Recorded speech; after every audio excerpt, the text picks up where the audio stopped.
आपका एक टॉपिक इसमें बचता है लॉ एंड मॉरल्स। लास्ट वाली क्लास में मैंने आपको थ्योरीज ऑफ पनिशमेंट है ना और एडमिनिस्ट्रेशन ऑफ जस्टिस ये करवा दिया था।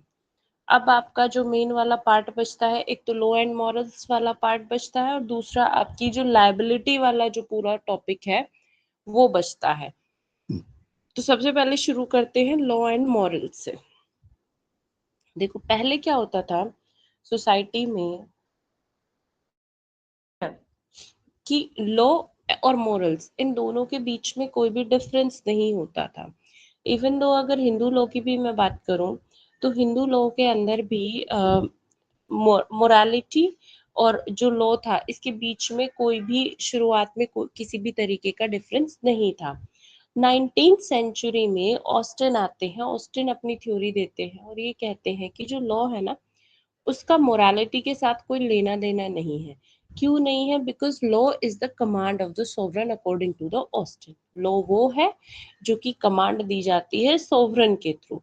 तो यहाँ ऑस्टिन ने क्या किया कि कमांड केवल एक अकेली ऐसी चीज है which is the subject matter of jurisprudence. जो जूरिस्प्रूडेंस का सब्जेक्ट मैटर है, मॉरल्स का सब्जेक्ट मैटर जूरिस्प्रूडेंस नहीं है। जूरिस्प्रूडेंस सब्जेक्ट मैटर है उस कमांड का और उस लॉ का जो कि सोवरेन के थ्रू दी गई है। इसके बाद कैल्सन, कैल्सन जो है वो अपनी थ्योरी प्रोपाउंड करते हैं। उन्होंने ग्रैंड नॉर्म थ्योरी दी थी कैल्सन ने, आपको याद हो तो।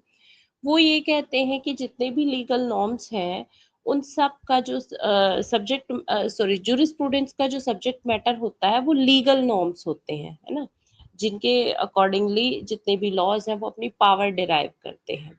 लेकिन हिंदू जूरिस्ट जब बात करते हैं तो वो ये कहते हैं कि कोई भी डिफरेंस लॉ एंड मॉरल्स में नहीं होता। क्यों नहीं होता?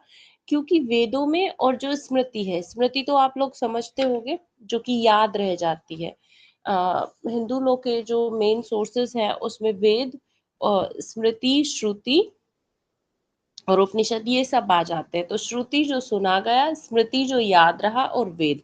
तो वेदों में और स्मृति में लॉ में और मोरालिटी में कोई डिफरेंस नहीं बताया गया है। लेकिन जो मीमांसा है, मीमांसा संहिता जो है उसके अंदर बताया गया है, वहां पे ऑब्लिगेटरी और रिकमेंडेटरी रूल्स बताए गए हैं कि कुछ रूल्स ऐसे हैं जिनको आपको मानना ही मानना पड़ेगा, you can never skip those rules. और कुछ रूल्स ऐसे हैं जो कि रिकमेंडेटरी है कि आपको मानने चाहिए। तो इस तरीके से अगर मैं नेचर ऑफ लॉ की बात करूं कि लॉ का नेचर क्या होता है, तो पुराने समय में यानी कि जो प्री स्टेट सोसाइटीज थी उस समय पे बिलीव्स और सुपरस्टिशन बहुत ज्यादा था। ठीक है, उस टाइम पे लॉ लॉ नहीं था बल्कि क्वासी लॉ था, आधा लॉ था। और जब स्टेट पिक्चर में आया, स्टेट के आने के बाद कस्टम्स और ट्रेडिशंस जो थे उनको रिकॉग्नाइज किया गया बाय द जजेस। और इंग्लैंड में जो वो कस्टम और ट्रेडिशंस थे उनमें से उनको बनाया गया आगे चल करके कॉमन लॉ।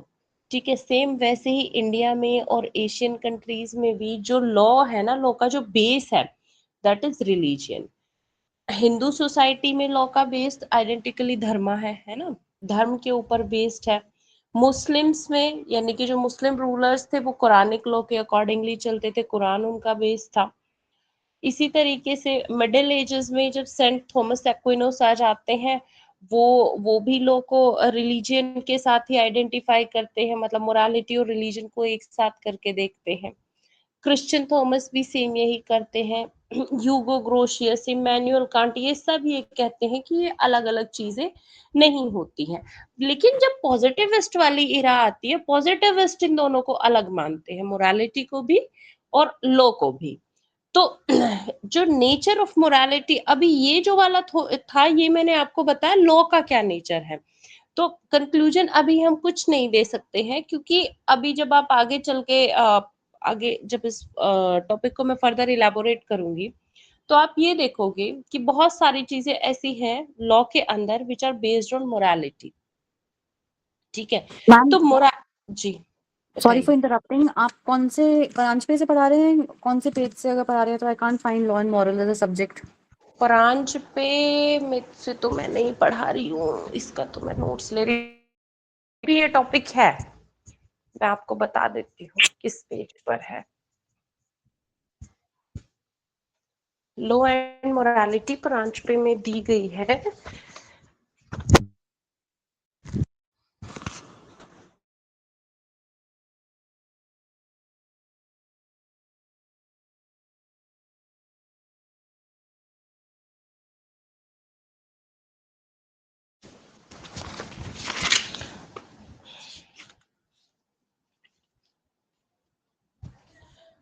ब्रांच पे में आपका लॉ एंड मोरालिटी नहीं है क्या? होना चाहिए। मैम मुझे मिल नहीं रहा है, I am looking for it. मैंने देखा तो था, ऐसा कैसे? ब्रांच पे में हाँ हाँ हाँ जी। एंड काइंड्स कुछ इस तरह का टॉपिक दिया है। नहीं नहीं नहीं नहीं, ब्रांच पे में आप सही बोल रहे हो। ब्रांच पे में हाँ है, कौन सा लेकिन पेज ये मैम? वो नहीं है। ये वो नहीं है एक्चुअली, इसमें बस नेचर ऑफ लॉ दिया हुआ है। लॉ, नेचर ऑफ लॉ है, नेचुरल लॉ थ्योरी। नहीं, ब्रांच पे में नहीं है ये, ब्रांच पे में नहीं है ये वाला। मैं आपको ना इसके नोट्स भेज दूंगी, ठीक है? Thank you ma'am. हाँ, क्योंकि ब्रांच पे में ये नहीं है।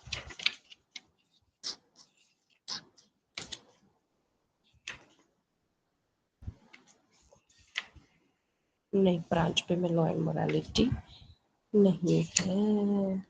होना चाहिए था, आपके सिलेबस में है तो।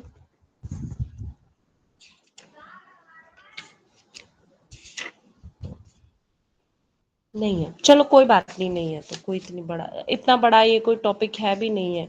इसमें बस ये तो है कि हाँ, recent trends in Indian jurisprudence दे रखा है, जिससे आपका कोई ज्यादा लेना देना है नहीं, आपके सिलेबस का पार्ट ये नहीं है ना, इसमें नहीं है। मैं आपको भेज दूंगी, ठीक है? सुन लो बस। और इससे आता भी 4 मार्क्स का ही है, ज्यादा बड़ा आता भी नहीं है, आप इजीली लिख लोगे। चलिए, तो मैं बात कर रही थी नेचर ऑफ मोरालिटी की। ये वाला जो टॉपिक मैं आपको पढ़ा रही हूँ, ये मैं अवतार सिंह से पढ़ा रही हूँ, तो मैं इसकी आपको पिक्चर क्लिक करके भेज दूंगी। Okay ma'am. जी हाँ, तो मैं बात कर रही थी नेचर ऑफ मोरालिटी की, कि मोरालिटी का नेचर क्या होता है। तो देखो, मोरालिटी जो है ना, एक इंटरनल फोर्स होता है। मतलब मोरालिटी कंसाइन से आती है, आपकी एक अंदर से आवाज आती है, इसका कोई लेना देना नहीं होता है। हालांकि ये कहते हैं कि जो लॉ है और मोरालिटी है, दे आर आइडेंटिकल, लेकिन उनका जो मेथड्स होता है वो आइडेंटिकल नहीं होता। कई बार तो दोनों का कंटेंट भी कॉन्फ्लिक्शन में रहता है। तो मोरलिस्ट जो है, जैसे कि बेंथम हो गए, ये बात करते हैं मोरल सैंक्शन के बारे में। तो अगर मान लो रूल ऑफ मोरालिटी ब्रेक होता है, तो ये जरूरी नहीं है कि साथ ही साथ सिविल लॉ भी इन्फ्रिंज हो, ठीक है? तो सोसाइटी जो है, सोसाइटी ये नहीं देखेगी कि अगर आपने सपोज कोई भी मोरालिटी ब्रेक कर दी, तो हमेशा ये जरूरी नहीं होगा कि कोई ना कोई लॉ ब्रेक हुआ है। कहा तो ये जाता है कि दोनों एक दूसरे के साथ साथ चलते हैं, लेकिन कुछ चीजों में दोनों बिल्कुल डिफरेंट है। मोरालिटी एक अलग चीज है और लॉ एक अलग चीज है। हालांकि दोनों के बीच में रिलेशन भी होता है। क्या रिलेशन होता है, यहां से क्वेश्चन आपका आता है कि what is the relation between the law and morality, ठीक है?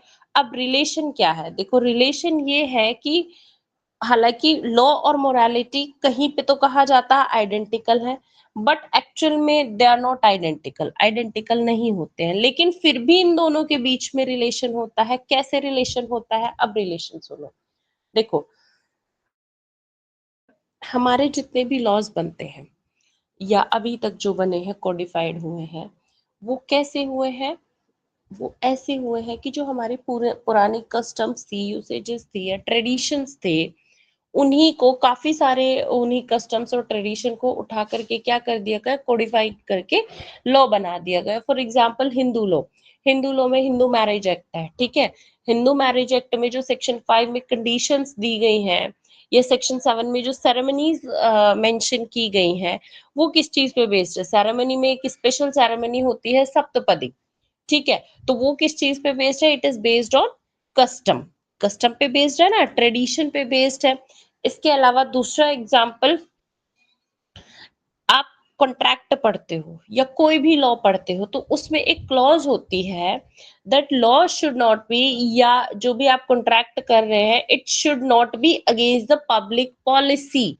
पब्लिक पॉलिसी के अगेंस्ट में कोई भी कॉन्ट्रैक्ट, कोई भी एक्ट नहीं होना चाहिए। मतलब जो भी आप काम कर रहे हो वो ऐसा होना चाहिए जो कि पब्लिक पॉलिसी के अगेंस्ट नहीं है। पब्लिक पॉलिसी क्या है? पब्लिक पॉलिसी सीधी सीधी सी यही है कि ये एक अपने आप में कुछ हेल्दी प्रिंसिपल्स इसके अंदर होते हैं पब्लिक पॉलिसी के अंदर, यानी पब्लिक ओपिनियन पे बेस्ड जो हेल्दी मॉरल प्रिंसिपल्स है they are called public policy. ठीक है, तो अब इस तरीके से ना चाहते हुए भी लॉ किस चीज पर बेस्ड हो गया? दोनों के बीच में रिलेशन हो गया लॉ और मोरालिटी के बीच में।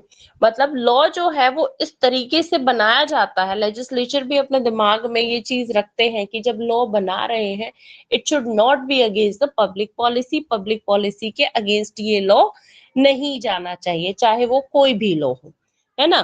तो इस तरीके से लॉ और मॉरल्स दोनों कई बारी साथ साथ चलते हैं, लेकिन कई बारी इनके अंदर कॉन्फ्लिक्शंस देखने को भी मिलते हैं। कैसे कॉन्फ्लिक्शंस देखने को मिलते हैं?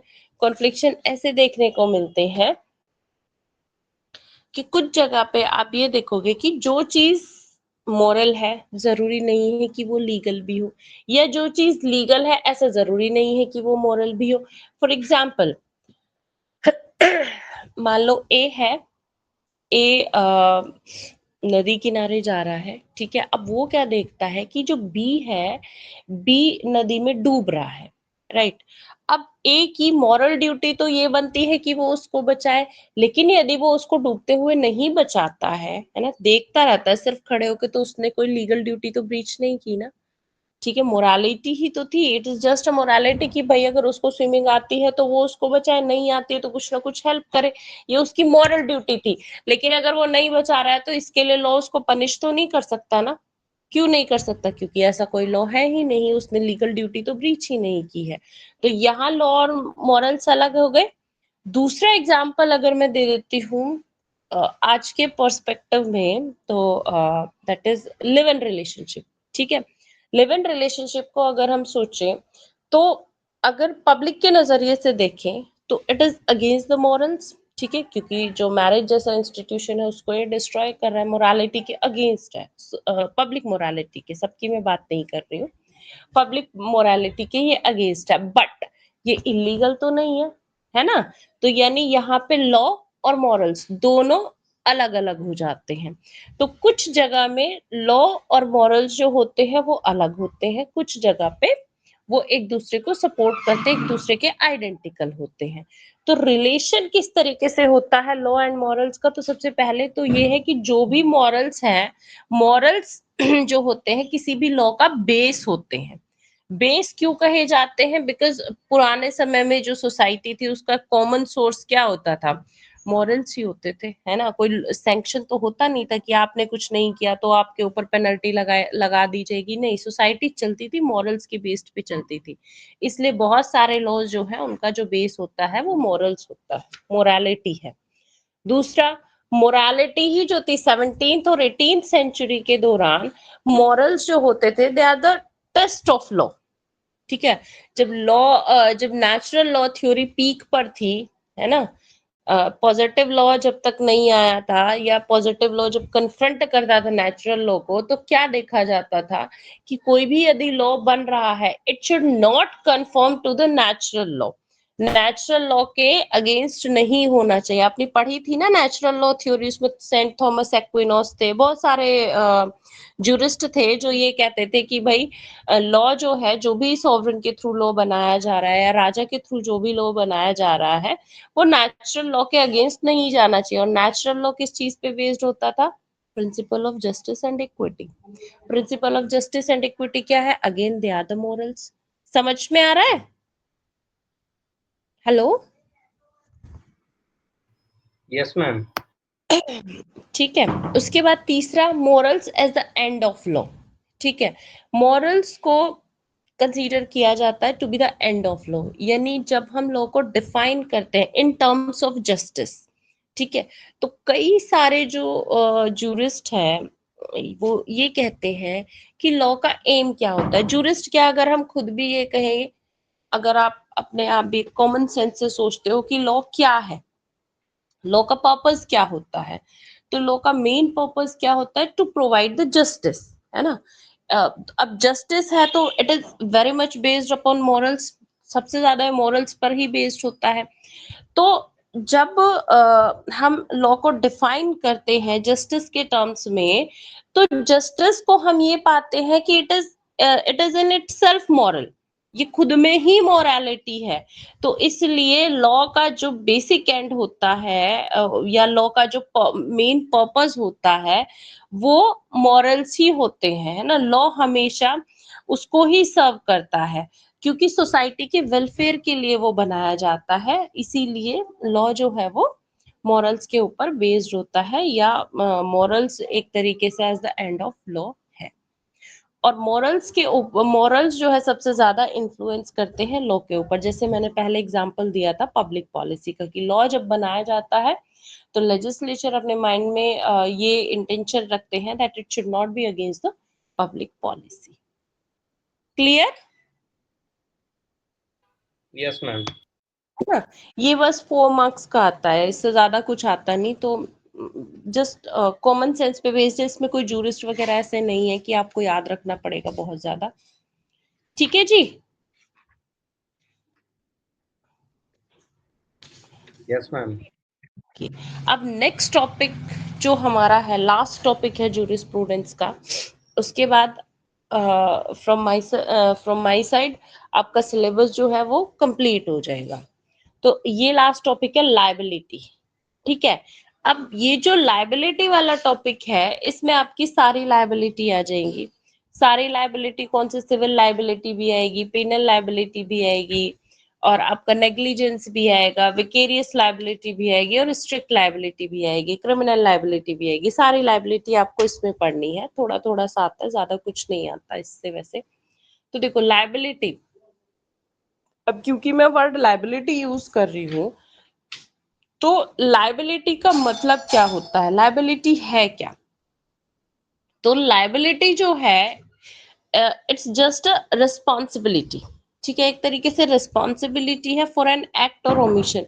जो भी आप एक्ट करते हो या जो भी आप ओमिशन करते हो, ओमिशन का मतलब तो आप समझते होगे कि आपको कोई ड्यूटी दी गई थी, आपका कोई काम था जो आपको करना चाहिए था, आपने नहीं किया, मतलब ओमिट किया। तो कोई भी एक्ट या ओमिट जिसके लिए आप रिस्पॉन्सिबल होते हो, दैट इज कॉल्ड लायबिलिटी। तो जब भी कोई भी रॉन्ग कमिट किया जाता है तो कहा जाता है कि you are liable for it, है ना, लायबिलिटी आपकी बनेगी, यानी रिस्पॉन्सिबिलिटी आपकी थी। तो लायबिलिटी हमेशा कब अराइज होती है, लायबिलिटी हमेशा तब अराइज होती है जब आप किसी भी ड्यूटी को ब्रीच करते हो। अब ब्रीच कैसे करते हो, आप ब्रीच करते हो in the form of an act, act के फॉर्म में या ओमिशन के फॉर्म में, ठीक है। तो उसको हम कहते हैं लायबिलिटी। अगर ब्रॉडर वे में हम इसको क्लासिफाइड करें कि लायबिलिटी होती कितने तरीके की है, तो मेनली तो 2 ही तरीके की लायबिलिटी होती है, सिविल या क्रिमिनल। अगर थोड़ा और इसको फर्दर इलेबोरेट करें तो 2 और तरीके की लायबिलिटी निकल के आ जाती है, रेमेडियल और पीनल।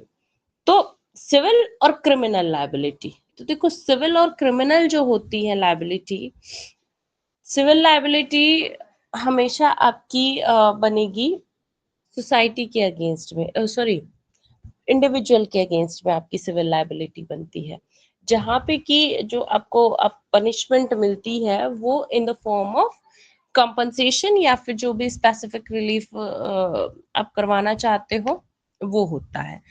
क्रिमिनल लायबिलिटी जब बनती है तो क्रिमिनल लायबिलिटी होती है अगेंस्ट द सोसाइटी, क्राइम हमेशा अगेंस्ट द सोसाइटी होता है। सिविल रॉन्ग में ये प्राइवेट इंडिविजुअल के अगेंस्ट होता है। क्राइम का तो पनिशमेंट आपको पता ही है, क्राइम का पनिशमेंट क्या होता है, इम्प्रिजमेंट और फाइन, या फिर दोनों। सिविल रॉन्ग्स में केवल डैमेजेस पे किए जाते हैं, ठीक है। तो अब सबसे पहले हम बात करते हैं थ्योरी ऑफ रेमेडियल लायबिलिटी की, ठीक है।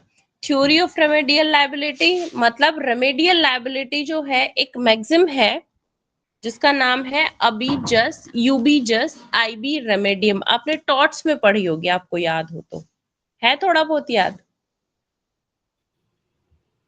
Yes, टॉट्स में, ma'am. है ना? आज मैं पढ़ा जी था. जी जी जी। इसका मतलब क्या होता है, where there is a right there must be a remedy. यानी कि जब कहीं पे भी अगर कोई भी राइट अराइज होता है तो वहां पे कोई ना कोई रेमेडी जरूर होती है। मतलब जब लॉ ड्यूटी क्रिएट करता है तो फिर सीधी सी बात है इसका स्पेसिफिक फुलफिलमेंट भी कराना होता है। तो यहाँ इसको ना सामंड ने कई सारी चीजों में क्लासिफाइड कर दिया।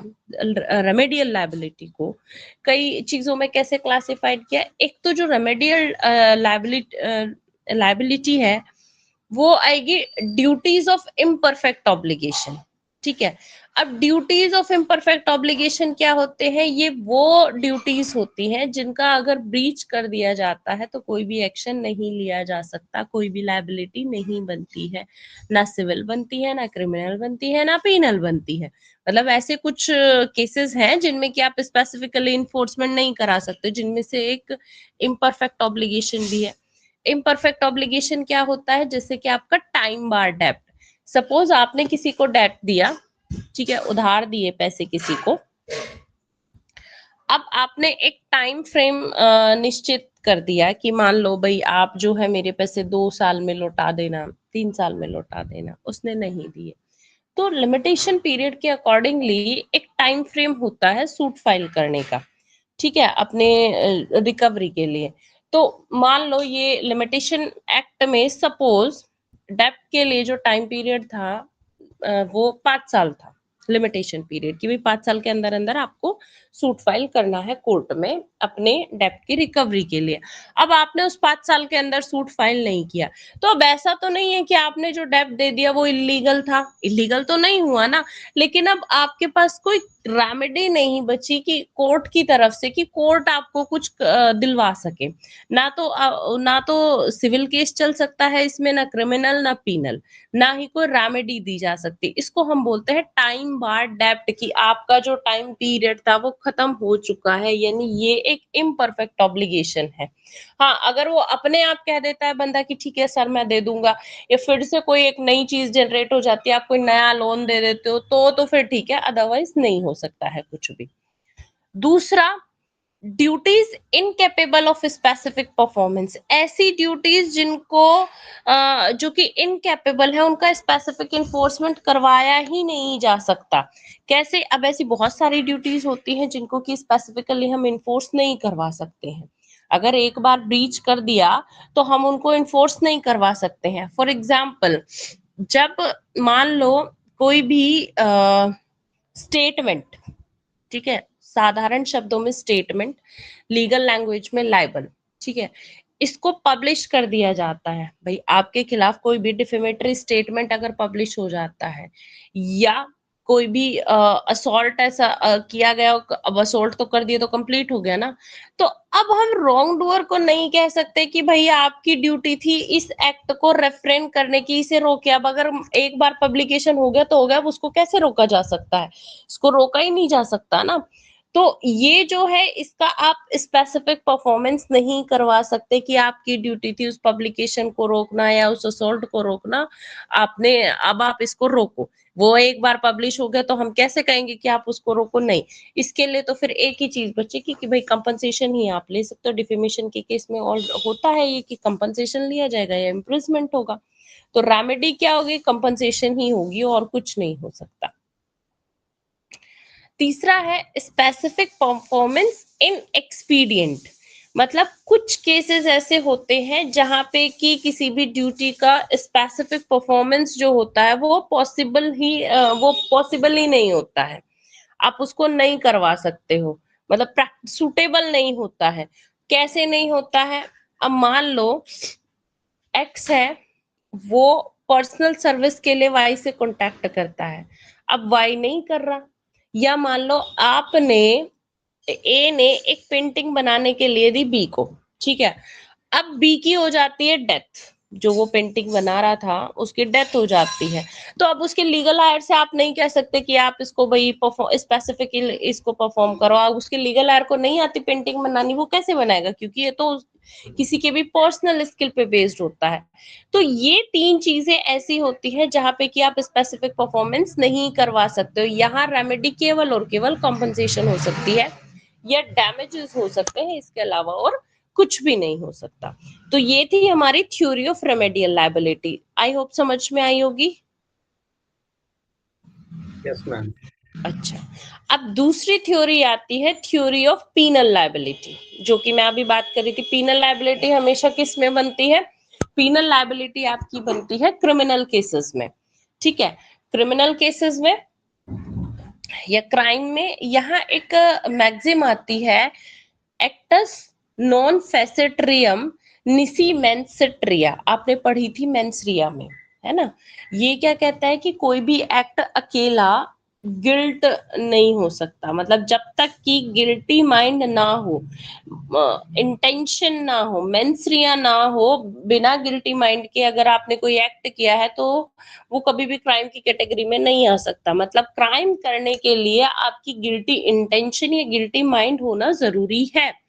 यहाँ 2 कंडीशंस फुलफिल होना जरूरी है for imposing the penal liability. पहला, डूइंग ऑफ सम एक्ट, ठीक है, कोई ना कोई एक्ट होना चाहिए by the person to be held liable, जिसको हम लायबल करना चाहते हैं उसके द्वारा कोई ना कोई एक्ट किया जाना चाहिए। दूसरा, वो जो एक्ट किया गया है उसके अंदर गिल्टी माइंड प्रेजेंट होना चाहिए या मेंसरिया होना चाहिए। अगर ये दोनों कंडीशन फुलफिल है तो फिर that person will be liable, उसके ऊपर पीनल लायबिलिटी इंपोज होगी ही होगी। अब एक्ट क्या होता है? देखो, एक्ट को वैसे तो डिफाइन करना पॉसिबल नहीं है कि एक्ट होता क्या है, पर अगर नॉर्मल भाषा में मैं कहूँ, एक्ट का मतलब होता है कोई भी बॉडीली मूवमेंट, है ना, जो कि आप अपने पर्पस को, एम को अचीव करने के लिए कर रहे हो, वॉल्यूशन को अचीव करने के लिए कर रहे हो, उसको हम बोलते हैं एक्ट। अब ये जो एक्ट है, इस एक्ट के अंदर 3 अलग अलग फैक्टर काम करते हैं। कौन से? एक तो सबसे पहले कि इसका जो ओरिजिन होता है ना, वो कहाँ होता है? दिमाग में होता है, माइंड में होता है, या और उसके बाद कोई ना कोई बॉडीली एक्टिविटी होती है। दूसरा, उसके अकॉर्डिंगली सर्कमस्टांसेस प्रिपेयर होती है। तीसरा, उस एक्ट का कोई ना कोई कॉन्सिक्वेंस भी आता है। जैसे मान लो कोई भी एक्ट ऑफ शूटिंग है, किसी को शूट करना है, तो अब यहाँ पे एक फिजिकल एक्ट होगा, शूट करोगे तो कैसे होगा कि भाई देखो, जो पर्सन है वो बाहर जाएगा, शूटिंग के लिए गन अरेंज करेगा, उसको लोड करेगा। पहली चीज तो जो मैं ओरिजिन बता रही हूँ, ओरिजिन तो ये हो गया कि भाई आपको अगर किसी को मारना है, शूट करना है, तो वो कहाँ गया? दिमाग में आ गया, है ना, दिमाग में आ गया। अब आप खड़े होके चले, यानी फिजिकल एक्ट हुआ। आप गए, आपने जाकर के जो गन थी वो खरीदी, उसको लोड किया, यानी ये सरकमस्टांसेस हो गई। जब आप गन खरीदने गए हो, वो खरीदिए, ये सब सरकमस्टांसेस हो गई। अब इसका कॉन्सिक्वेंस क्या होगा? जैसे ही आपने ट्रिगर प्रेस किया और जो बुलेट थी वो डिस्चार्ज हुई और उससे सामने वाले को इंजरी पहुंचाई, ये उसका कॉन्सिक्वेंस हो गया। यानी पीनल लायबिलिटी के लिए जो तीनों चीजें होनी चाहिए थी एक एक्ट के अंदर, ओरिजिन यानी मेंटल आपका प्रिपेयर होना, मेंसरिया, सरकमस्टांसेस भी सेम वैसी ही बन गए और कॉन्सिक्वेंस उसका वही हुआ। ठीक है, तो यहाँ आपकी पीनल लायबिलिटी हो गई। एक्सक्यूज मी मैम, अगर अगर सपोज बुलेट उसको नहीं लगी और मिस कॉन्सिक्वेंस में इंजरी तो जरूरी नहीं है ना? नहीं, लेकिन आपने अटेम्प्ट तो कर दिया, अटेम्प्ट में जाएगा हाँ फिर तो वो, अगर नहीं, नहीं हाँ लगी वही आपने बोला ना कि मतलब तो वो उसको उसका सपोज इंजरी नहीं हुई तो कॉन्सिक्वेंस। कॉन्सिक्वेंस क्या बताएंगे हम लोग? हाँ, कॉन्सिक्वेंस अगर उसको इंजरी नहीं हुई फिर भी आपने बुलेट तो चलाई ना, तो कॉन्सिक्वेंस जैसे ही ट्रिगर प्रेस हुआ, कॉन्सिक्वेंस हो गया, कहीं ना कहीं तो वो जाएगी ही, चाहे भले ही जमीन में जाए, कॉन्सिक्वेंस तो उसका आ गया ना। एक्शन भी हो गया। जी, अटेम्प्ट, हाँ अटेम्प्ट उसका कॉन्सिक्वेंस ही हुआ। लेकिन नहीं, अगर नॉर्मली भी मैं कहूँ तो जैसे ही ट्रिगर प्रेस किया, तो चाहे वो कहीं जाए या ना जाए, आपने अटेम्प्ट कर दिया, अटेम्प्ट ही उसका कॉन्सिक्वेंस हो गया, जैसे ही आप अटेम्प्ट कर रहे हो। Okay, injury is not the consequence, basically attempt से ही कॉन्सिक्वेंस हो गया, इंजरी हो या हाँ नहीं हो। जी जी जी जी, बिल्कुल बिल्कुल। इसमें आई थिंक जो है उसको पनिशमेंट कम मिलेगा, अगर वो मर जाता है तो उसकी वो धाराएं वो एक अलग चीज है, वो बिल्कुल अलग चीज है जो आप बात कर रहे हैं, ठीक बोल रहे हैं आप, लेकिन वो बिल्कुल अलग चीज है, वो नेक्स्ट स्टेप। ठीक है। अच्छा, अब हाँ, उसके बाद आता है काइंड्स ऑफ एक्ट्स, कितने तरीके के एक्ट्स होते हैं। तो देखो, एक होता है वॉलेंट्री एक्ट, एक होता है इनवॉलेंट्री एक्ट। वॉलेंट्री एक्ट जो कि आप जानबूझकर करते हो, विलफुली करते हो, डेलिबरेटली करते हो, उसको हम बोलते हैं वॉलेंट्री एक्ट। इनवॉलेंट्री एक्ट जो कि आप अपनी बिना इच्छा के करते हो। ठीक है। जैसे मतलब कुछ ऐसी एक्टिविटीज होती है जो आप ना चाहते हुए भी करते हो। फॉर एग्जाम्पल जैसे स्नीजिंग है, आप नहीं चाहते फिर भी हो जाती है, तो वो क्या है, इनवॉलेंट्री है। दूसरा इंटेंशनल या अनइंटेंशनल एक्ट। इंटेंशनल एक्ट वो एक्ट होते हैं जो कि पहले से ही फोरसीन होता है, आप पहले से ही दिमाग लगा सकते हो, ये अब मुझे ये एक्ट करना है, ये इसका ऐसे होगा, डिजायर्ड होते हैं जो कि by the wrong doer. Unintentional act जो कि फोरसीन नहीं होते, डिजायर्ड नहीं होते, बल्कि ये हो जाते हैं। जैसे एक्सीडेंट है, आप रोड पे जा रहे हो, आप चाहते थोड़ी ना थे किसी को मारना, और बाय चांस हिट हो गया, आपने पूरी प्रॉपर टेक केयर की, सब कुछ किया, उसके बाद भी कोई एक्सीडेंट हो जाता है, तो ये क्या है, वो अनइंटेंशनल एक्ट में आ जाता है। तो इस तरीके से एक्ट भी जो है वो कई तरीके के होते हैं। अब अगर हम बात करते हैं रॉन्गफुल एक्ट्स की, ठीक है, रॉन्गफुल एक्ट जो होते हैं वो लॉ की नजर में मिस्चीवियस होते हैं। क्यों होते हैं? क्योंकि उनका जो इफेक्ट आता है ना, वो हार्मफुल आता है, मतलब एक हार्मफुल एट्रीब्यूट उनके अंदर होता है।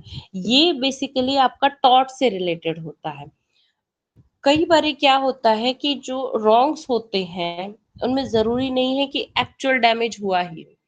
ठीक है, एक्चुअल डैमेज नहीं भी हुआ होता तभी भी लाइबिलिटी बन जाती है। For example damnum sine injuria, torts में आपने पढ़ा होगा, पढ़ा था ना। डैमनम साइन इंजूरिया का क्या मतलब होता है कि डैमनम मतलब डैमेजेस, साइन मतलब विदाउट, इंजूरिया मतलब इंजरी। डैमेजेस विदाउट इंजरी, ठीक है, जहां पे डैमेज किया गया है और कोई इंजरी नहीं हुई है, किसी भी तरीके की इंजरी से यहाँ मतलब होता है लीगल इंजरी। ठीक है, तो अगर कोई भी लीगल इंजरी नहीं हुई है, डैमेजेस तो हुआ है लेकिन लीगल इंजरी नहीं हुई है, तो वो जो है उसमें आपकी लाइबिलिटी नहीं बनेगी। जैसे कि आप मार्केट में देखते हो, ठीक है, मार्केट में बहुत सारी शॉप्स खुली हुई होती हैं, है ना। सब सपोज अगर एक की गारमेंट्स की शॉप है तो दूसरे की भी वही होगी, उसके सामने होगी या बराबर में होगी। अब उससे क्या हो रहा है, डैमेजेस तो हो रहे हैं क्योंकि जो कस्टमर्स हैं वो डिवाइड हो रहे हैं, लेकिन लीगल जो है, लीगल डैमेज, किसी लीगल इंजरी नहीं पहुंच रही है, वो सिर्फ एक कंपटीशन है, तो यहाँ लाइबिलिटी नहीं बनेगी। सेम इसके अपोजिट आता है इंजूरियस साइन डैमनो। इंजूरियस साइन डैमनो का लीगल इंजरी विदाउट डैमेजेस, जहां डैमेजेस तो कोई नहीं हुआ लेकिन लीगल इंजरी हो गई। इसमें एक केस था एचबी वर्सेस वाइट का, ठीक है।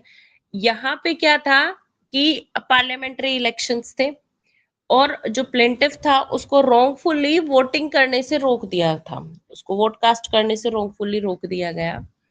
हालांकि जिस कैंडिडेट को वो वोट करना चाहता था वो जीत गया, लेकिन फिर भी उसका वोटिंग राइट इन्फ्रिंज हो गया क्योंकि उसको इलीगल तरीके से डिटेन कर लिया गया। तो यहाँ उसको डैमेजेस पे करने पड़े। क्यों करने पड़े? क्योंकि जो प्लेंटिफ है उसका लीगल राइट इन्फ्रिंज हुआ था, भले ही उसकी वजह से कोई डैमेजेस ना हुए हो, बट लीगल राइट इन्फ्रिंज हुआ, इसलिए वो लायबल हुआ। ठीक है, तो इस तरीके से ये होते हैं आपके टॉर्ट्स के अंदर।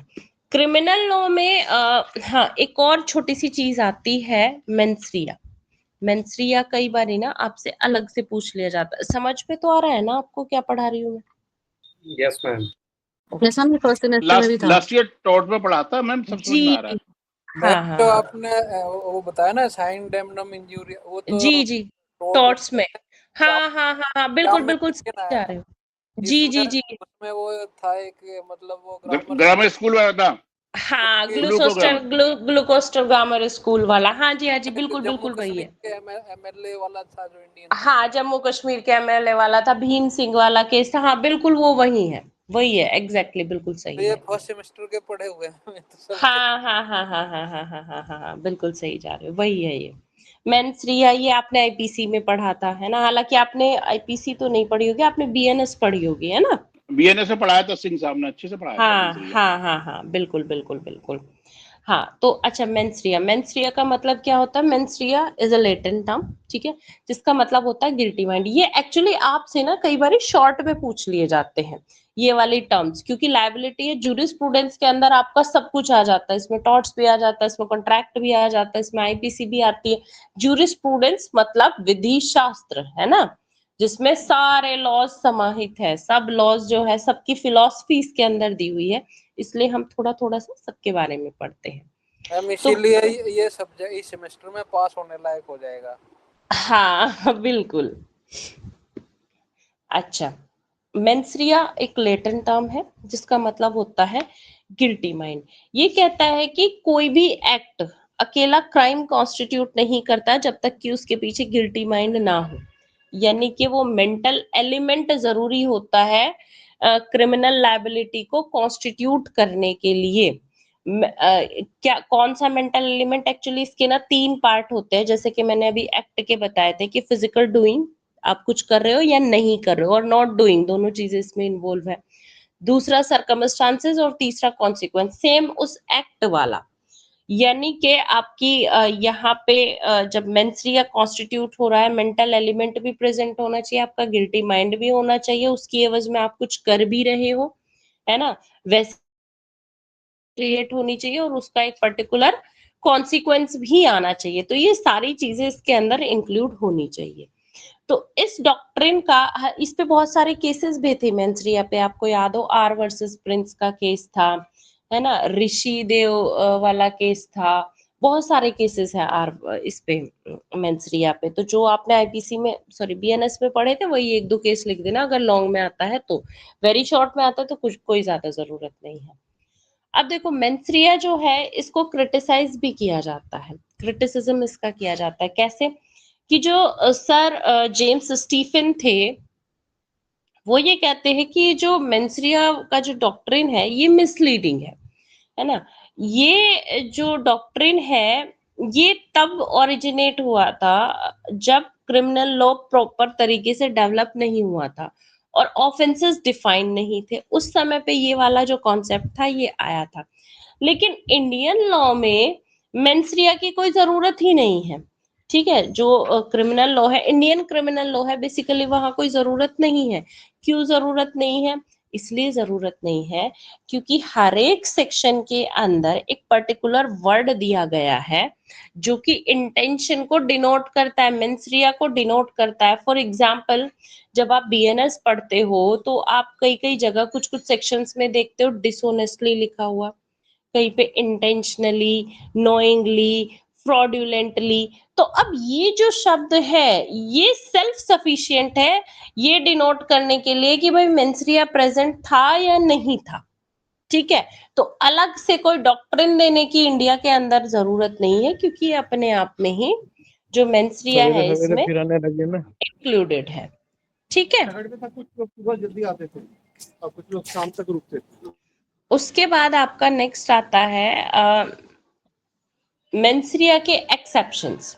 कुछ एक्सेप्शंस भी है मेंस्ट्रिया के, कौन से? जैसे कि स्ट्रिक्ट लायबिलिटी, अगर लॉ स्ट्रिक्ट लायबिलिटी इंपोज कर देता है तो फिर आपकी चाहे इंटेंशन हो या ना हो, मेंस्ट्रिया का कोई लेना देना नहीं है। जैसे आपका सपोज कोई भी मैटर है which is related to public health, food, drugs, जहाँ पे कि स्ट्रिक्ट लायबिलिटी इंपोज की जाती है ना, तो वहां मेंस्ट्रिया का होना ना होना कोई अर्थ नहीं रखता है। ये दूसरा, रैलैंड वर्सेस फ्लेचर वाला।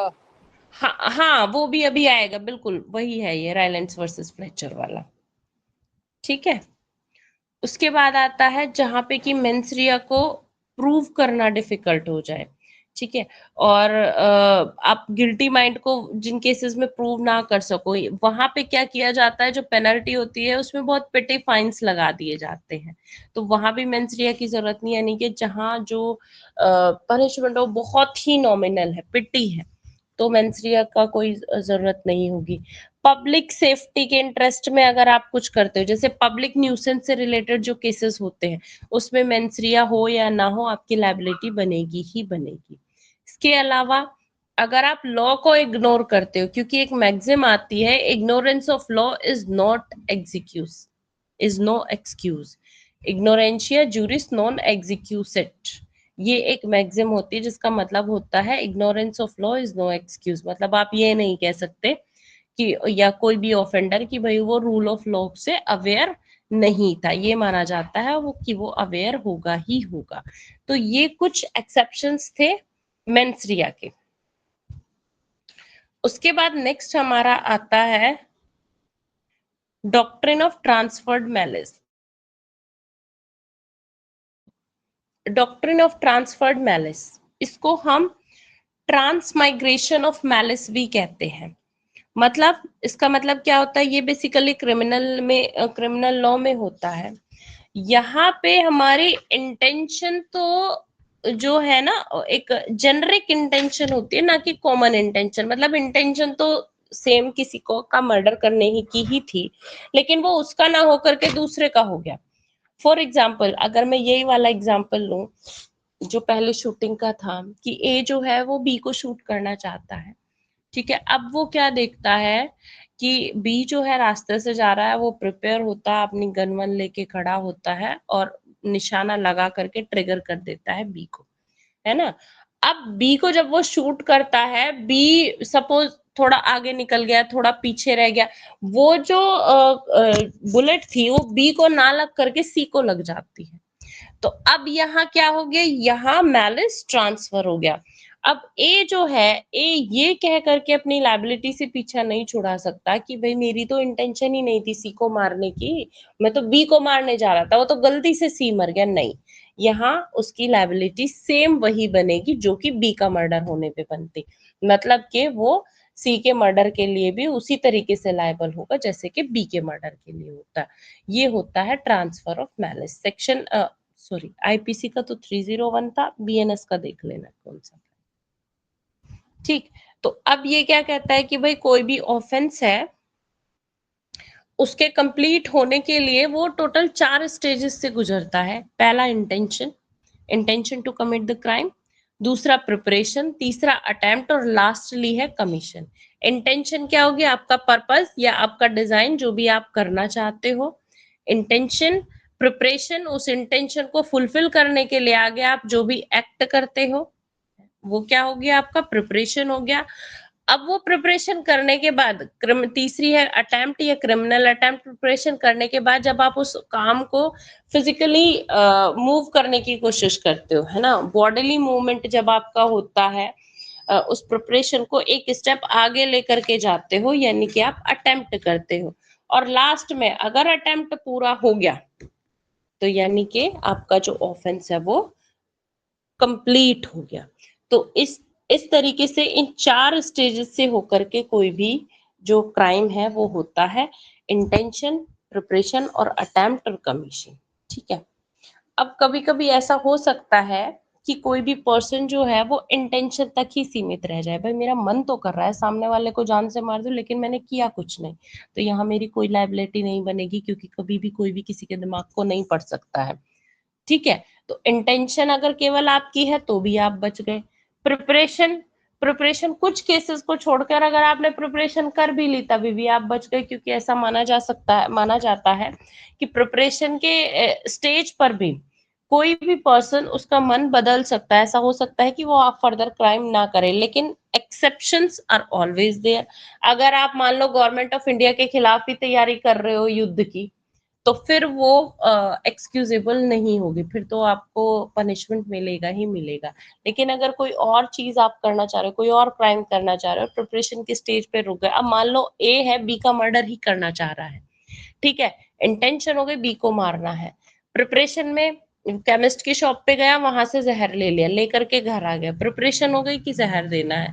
अब लेकिन जब वो खाने में जहर मिला रहा था, उसका मन करा नहीं यार वैसे चलो कोई बात नहीं, इतना भी बुरा नहीं है, नहीं मारते नहीं है, उसने उसको वहीं रख दिया, यानी प्रिपरेशन पर रुक गया, तो वो भी उसका पनिशेबल नहीं है।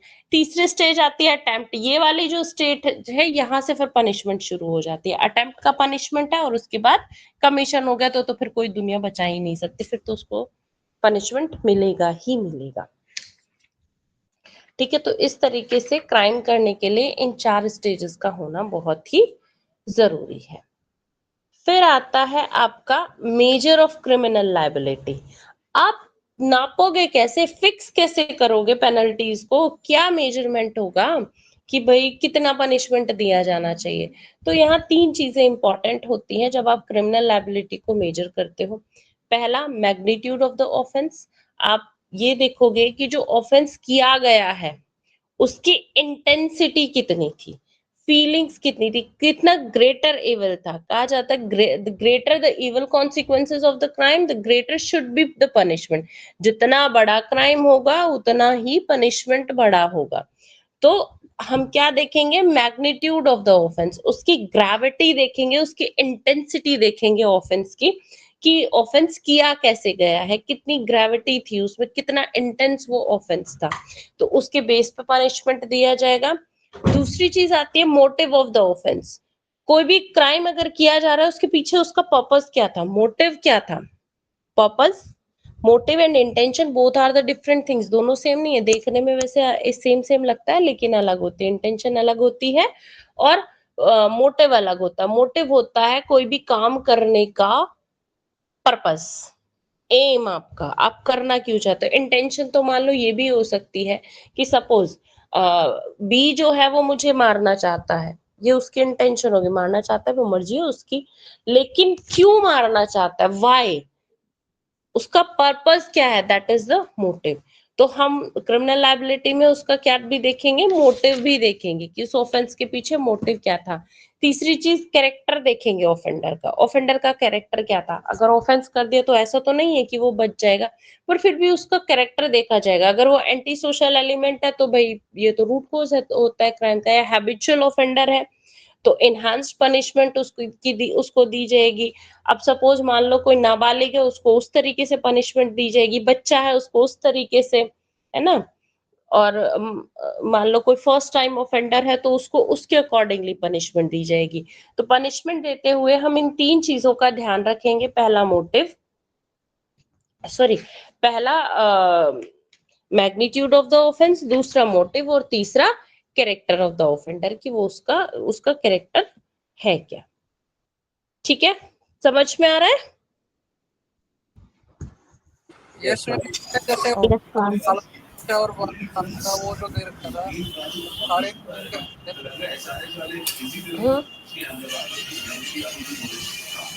ठीक है जी। अच्छा, फिर अगर हम हाँ, अब उसके बाद आ जाओ आप सिविल लायबिलिटी। सिविल लायबिलिटी पे देखो, सिविल लायबिलिटी को हम कैसे मेजर करते हैं। यहाँ पे भी हम मैग्नीट्यूड देखते हैं कि किस तरीके का जो ऑफेंस है वो हुआ है। मैग्नीट्यूड देखेंगे, कैरेक्टर देखेंगे, इविल टेंडेंसी देखेंगे या रोंगफुल एक्ट देखेंगे। तो इसमें सबसे पहली चीज हम जो देखेंगे वो देखेंगे नेग्लिजेंस। ठीक है, नेग्लिजेंस क्या होता है, देखो नेग्लिजेंस जो है ये पर्टिकुलरली एक स्टेट ऑफ माइंड होता है किसी भी पर्सन का जब वो एक्ट करता है। ये नेग्लिजेंस को नॉर्मली हम कहते हैं केयरलेसनेस। आप कोई भी एक्ट कर रहे थे उसमें आपने लापरवाही बरती, है ना, केयरलेस आप हो गए, तो उसको हम क्या कहते हैं, carelessness. It means negligence is the breach of legal duty. जो आपकी लीगल ड्यूटी थी टेक केयर करने की, आपने उसको नहीं किया, उसका ब्रीच किया, तो अब इस कारण से क्या होगा, आपको डैमेजेस पे करने होंगे। यानी 3 चीज यहाँ पे इंपॉर्टेंट हो गई। पहला, एक तो ब्रीच हुआ, ब्रीच किसका हो गया, लीगल ड्यूटी का, यानी आप ब्रीच कर रहे हो तो ब्रीच भी जो है वो लीगल ड्यूटी ब्रीच हो रही है। और तीसरा, उसका कॉन्सिक्वेंस क्या होगा, डैमेजेस पे करने होंगे। अब ये नेग्लिजेंस होती कहाँ है, जहां पे सबसे पहले होता है ड्यूटी ऑफ केयर। आपकी ड्यूटी थी, लॉ ने आपके ऊपर ड्यूटी इंपोज की थी कि भाई आपको जो है केयरफुली काम करना है, और आपने वो ड्यूटी पूरी नहीं की। इसमें एक बड़ा फेमस केस आता है, आपने टॉर्ट्स में पढ़ा होगा, डोनोव वर्सेस स्टीवेंसन। ठीक है, ये जिंजर बियर वाला केस पढ़ा था ना? Yes ma'am. हाँ, Yes, ma'am. इसमें इसमें एक स्नेल निकला था ना, जिंजर बियर के अंदर एक लेडी को जब वो पीने लगी तो उसमें स्नेल निकला, बीमार हो गई थी, तो यहाँ पे उसने मैन्युफैक्चरर को शो किया। अब ये मैन्युफैक्चर, कोर्ट वाले एग्जाम में आया था मैम ये क्वेश्चन। हाँ बिल्कुल बिल्कुल, ये वही वाला केस है। जी जी जी जी बिल्कुल, टॉर्ट्स का ही टॉपिक है बेसिकली ये। तो यहाँ जो वो मैन्युफैक्चरर था, उसकी ड्यूटी थी to take care that bottle, देखना कि भाई इसमें कुछ है या नहीं है, नॉक्सियस मैटर उसके अंदर नहीं होना चाहिए था, तो उसको उसकी ड्यूटी की ब्रीच के लिए लायबल माना गया।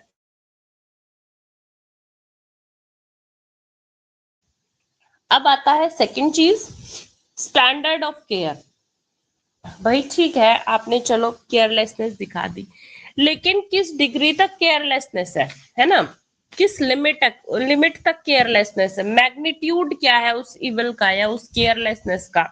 छोटी मोटी गलती है जो नेग्लिजेंस है, ग्रोस नेग्लिजेंस है या स्लाइट नेग्लिजेंस है। स्लाइट नेग्लिजेंस होगी तो सीधी सी बात है, आपका जो पनिशमेंट है वो भी स्लाइट होगा, और ग्रोस नेग्लिजेंस होगी तो पनिशमेंट भी ग्रोस होगा।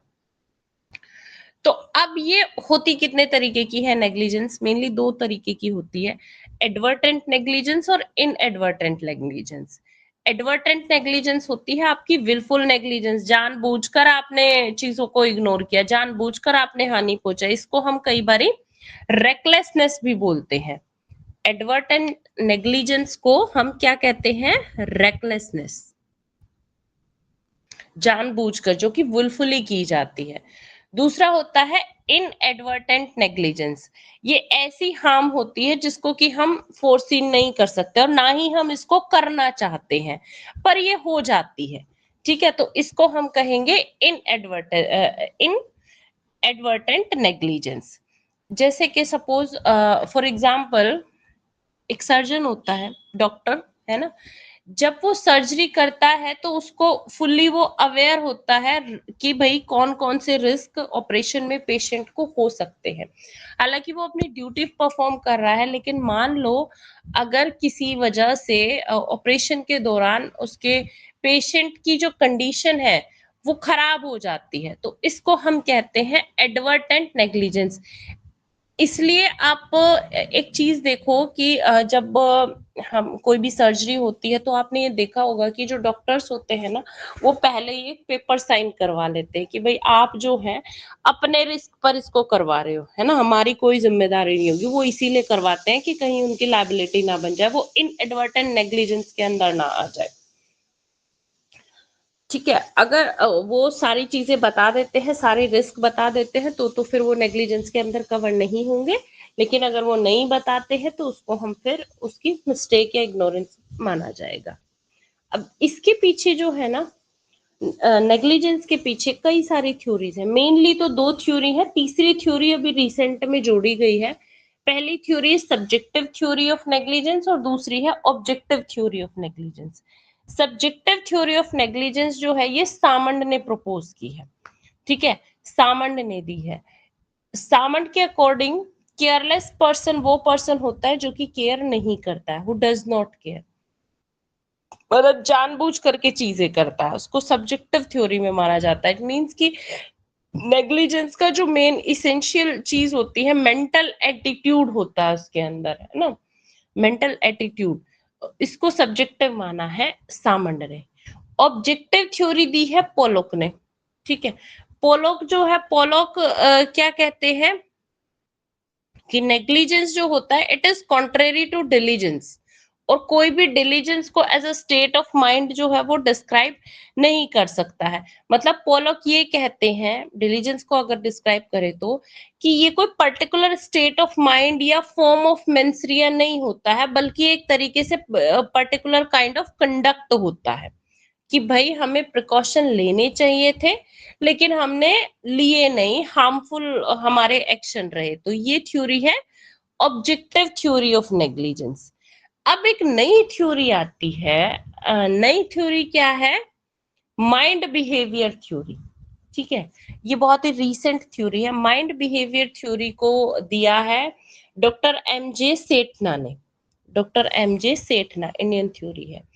अब माइंड बिहेवियर थ्योरी क्या कहती है? ये कहती है कि जो नेग्लिजेंस है ना, वो एक फॉल्टी बिहेवियर है, जो कैसे अराइज होता है? अराइज होता है लेथार्जी ऑफ माइंड, माइंड के सुस्त होने से या आउट ऑफ फॉल्टी थिंकिंग के कारण ये अराइज होता है। तो इस तरीके से जो ये नेग्लिजेंस है, it is both subjective and objective, दोनों चीजें इसके अंदर इंक्लूड होती हैं। ऑब्जेक्टिव कैसे होता है? ऑब्जेक्टिव इसलिए होता है क्योंकि इसमें एक एक्सटर्नल बिहेवियर होता है, कुछ एक्सटर्नल बिहेवियर होता है। और सब्जेक्टिव इसलिए होता है क्योंकि ये मेंटल लेथार्जी से अराइज होता है। सब्जेक्टिव का मतलब यही है ना कि दिमाग ही उसका इधर से उधर जा रहा है ना, सोच ही नहीं रहा है, ठीक है चलो चल रहा है, तो वो क्या हो गया? सब्जेक्टिव हो गया। ऑब्जेक्टिव आपका एक्ट भी वैसा ही हो गया, आपने काम भी वैसा ही कर दिया। तो माइंड बिहेवियर थ्योरी क्या कहती है कि भाई इसमें दोनों चीजें इंक्लूडेड होती हैं। माइंड बिहेवियर थ्योरी को theory of subjective objective analysis भी कहा जाता है, और बहुत ही रीसेंट थ्योरी। ठीक है, समझ आया?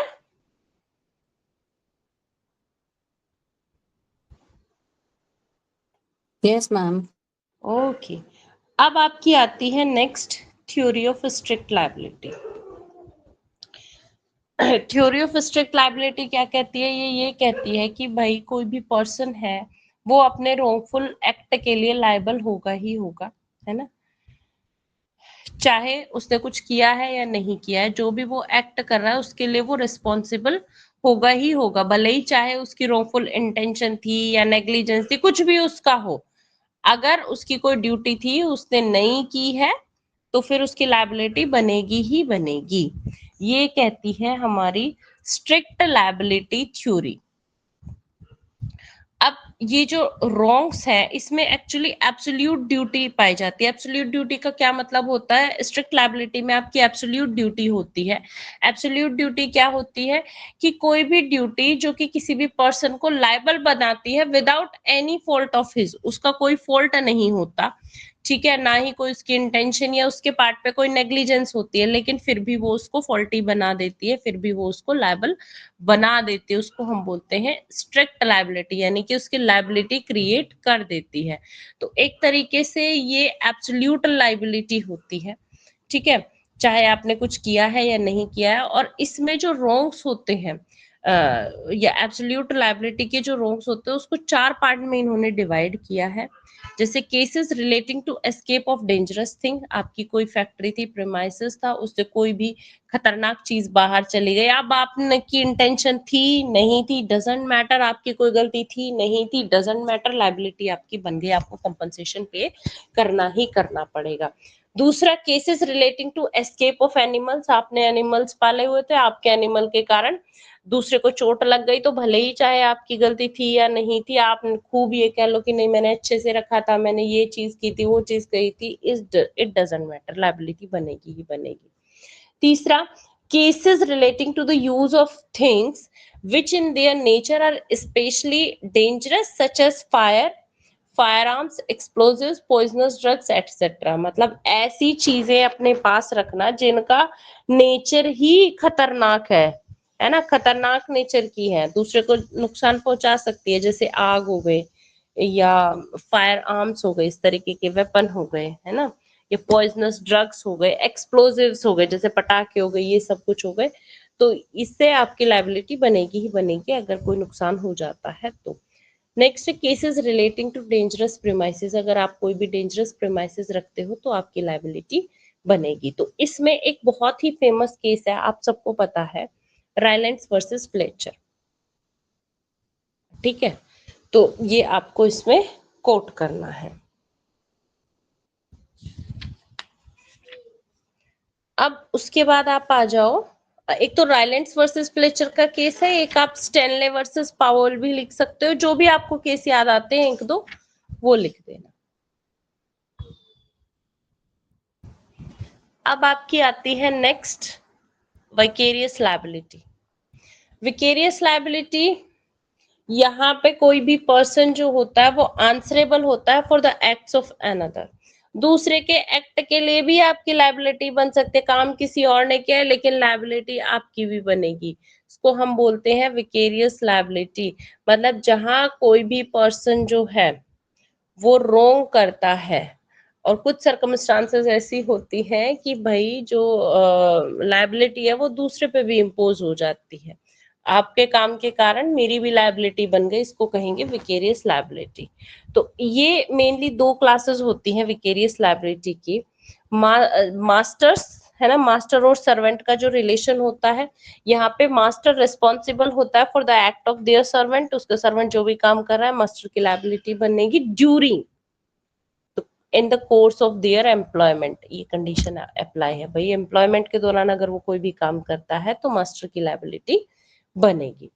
दूसरा, रिप्रेजेंटेटिव्स ऑफ डेड मैन है ना are liable for the acts of the deceased whom they represent. अगर कोई व्यक्ति मर गया है तो उसके जो भी लीगल हायर होंगे, जो भी रिप्रेजेंटेटिव होंगे मरे हुए व्यक्ति के, वो उसके एक्ट के लिए लायबल रहेंगे। हालांकि क्रिमिनल में ऐसा नहीं होता है, सिविल में होता है। सिविल में अगर सपोज उस पे कोई भी उसके प्रॉपर्टी के अगेंस्ट डिक्री हुई है तो उसके जो लीगल हायर होते हैं उसको वो देनी ही देनी पड़ती है। अब क्रिमिनल में ऐसा नहीं होता है। क्रिमिनल में मान लो जो डिसीज्ड पर्सन है उसको अगर पनिशमेंट हुई थी, इम्प्रिजमेंट हुई थी क्राइम के लिए, तो ऐसा थोड़ी उसके लीगल हायर उसका पनिशमेंट भुगतेंगे, नहीं, पर सिविल में होता है।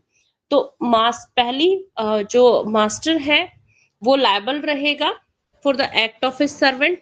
अगर कब लायबिलिटी लेकिन ये बनेगी, ये तब लायबिलिटी बनेगी जबकि वो उसके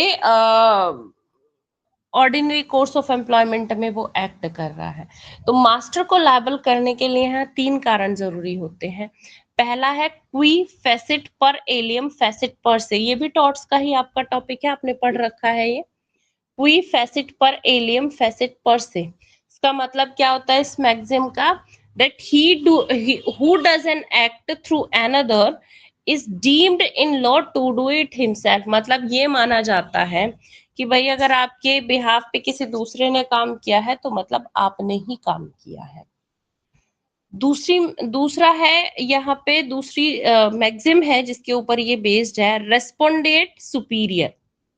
रेस्पोंडेट सुपीरियर यानी मास्टर जो है उसी को रिस्पॉन्सिबल माना जाता है for every wrong of his servant in the course of employment.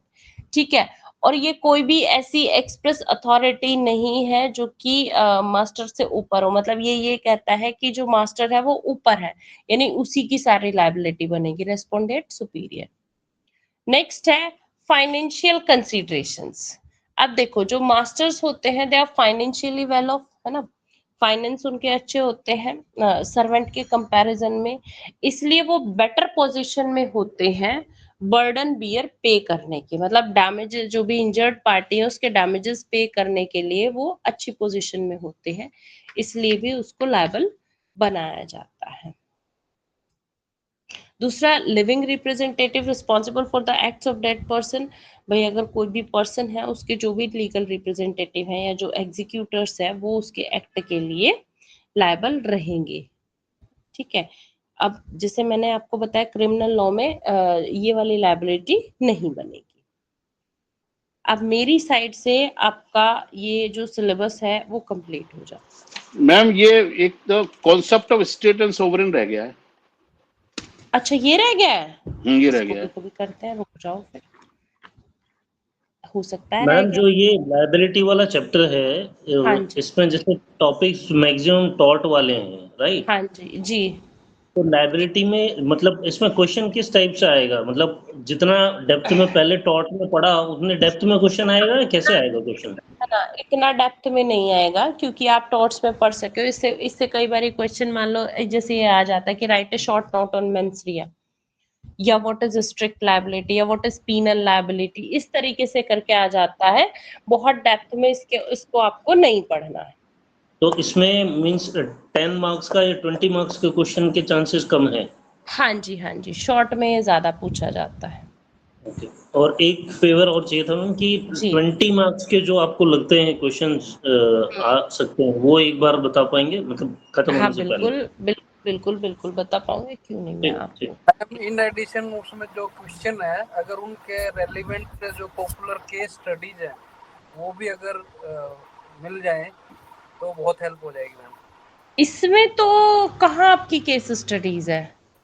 मैं हर किसी उसमें क्वेश्चन में पूछ लेता है, जैसे पुराना जैसे वो देखता है कि इफ इलुसिडेट विद रेलिवेंट केसेस और समथिंग इस टाइप का। नहीं नहीं नहीं नहीं, जूरिस्प्रूडेंस में आपका केस लॉस तो नहीं पूछता।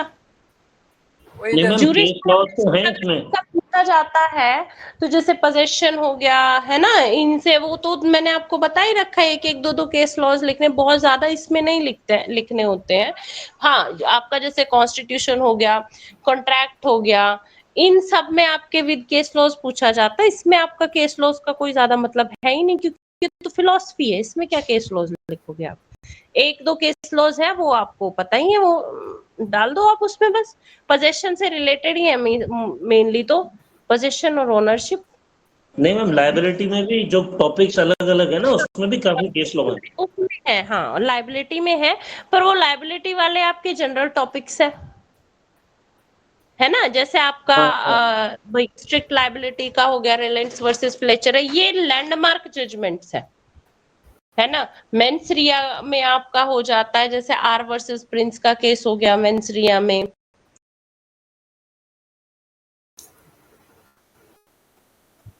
फिर है sources of law. Sources of law में कस्टम 10 मार्क्स के अकॉर्डिंग प्रिपेयर करना, प्रीसिडेंट एंड लेजिस्लेशन इनको 20 मार्क्स के अकॉर्डिंग प्रिपेयर करना है।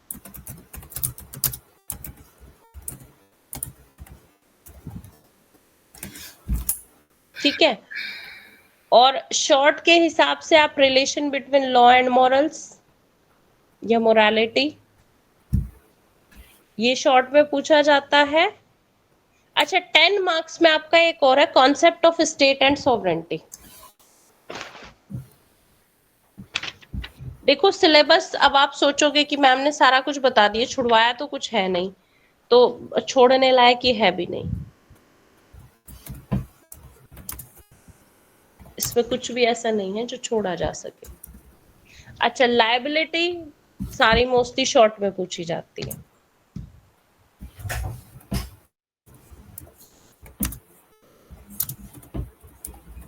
मैम नेग्लिजेंस भी ब्रीफ में ही पढ़ना है या डिटेल में? हाँ, लाइक टॉट पे पढ़ा था। ब्रीफ में सब कुछ ब्रीफ में पढ़ो,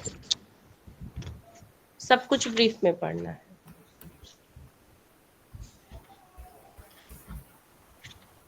ठीक है मैम, स्टडी मटेरियल जैसे फर्स्ट सेम में मेल पे आया था, बट सेकंड सेम में मेरे को कुछ आया नहीं है, कुछ स्टडी मटेरियल। आप इसके रिगार्डिंग ना एचओडी सर से बात करिए।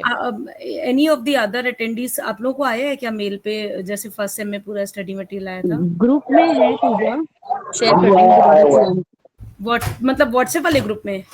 हाँ, yes, if you want I will share it again. तो उन्होंने स्टार्टिंग में भेजा था बिल्कुल। हाँ जी, that would be great, please अगर कोई शेयर कर दे। स्टेट जो है इसको कई सारे जूरिस्ट ने डिफाइन किया है, जैसे सामंत जो है वो क्या कहते हैं स्टेट को लेकर के, ही सेड के जो स्टेट है ये एक तरीके से एसोसिएशन ऑफ ह्यूमन बीइंग्स है, जो कि बेसिकली स्टैब्लिश किया जाता है for the attainment of certain ends by certain means.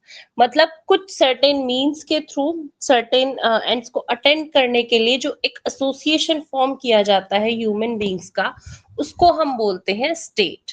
State जो है ये एक लैटिन टर्म होता है, लैटिन वर्ड है, जिसका मतलब होता है स्टेटस, जिसका मतलब स्टेटस होता है। लैटिन टर्म स्टेटस से बना है ना, जिसका मतलब होता है स्टैंडिंग, खड़े होना, यानी कि कोई भी जो पर्सन की जो पोजीशन है या बॉडी ऑफ पर्संस है, हम उसको कह सकते हैं स्टेट।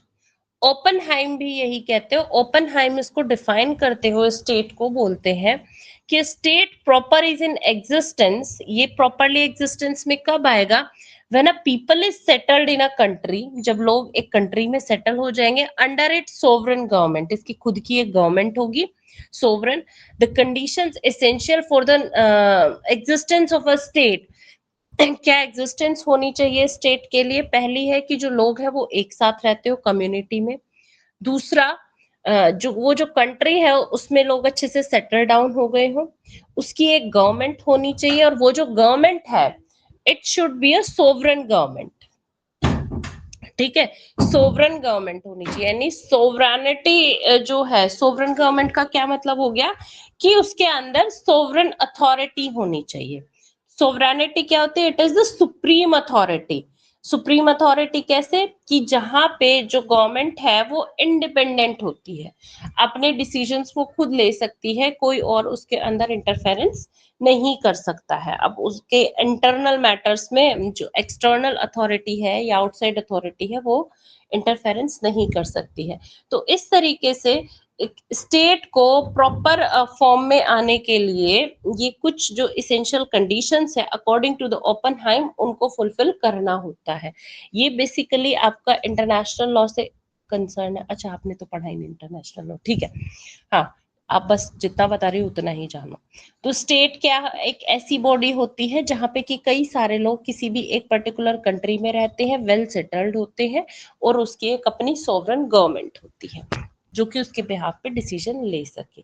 तो स्टेट जो है एक तरीके से एक कम्युनिटी ऑफ पर्संस हो गई, जो कि एक जिसकी एक परमानेंटली ऑक्यूपाइंग डेफिनेट टेरिटरी होती है। तो अब इसके एलिमेंट्स क्या होते हैं स्टेट के? तो मेनली यहाँ पे 4 एलिमेंट होते हैं स्टेट के।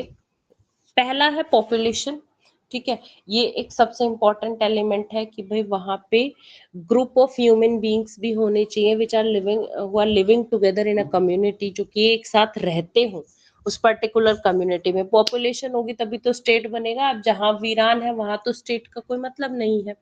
दूसरा, टेरिटरी, मतलब उसका एक डेफिनिट अर्थ सरफेस होना चाहिए, एक डेफिनिट एरिया होना चाहिए जिसमें कि उसकी जो पॉपुलेशन है वो परमानेंटली रहती हो।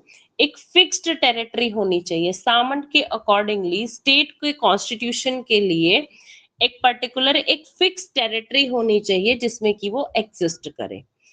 तीसरा है गवर्नमेंट, ठीक है, उसकी एक ह्यूमन मशीनरी होनी चाहिए हर एक स्टेट में जिसके पास सुप्रीम अथॉरिटी हो लॉज बनाने की और इन्फोर्स करने की, और इसी सुप्रीम अथॉरिटी को नाम दिया जाता है गवर्नमेंट, यानी कि एक गवर्नमेंट होनी चाहिए।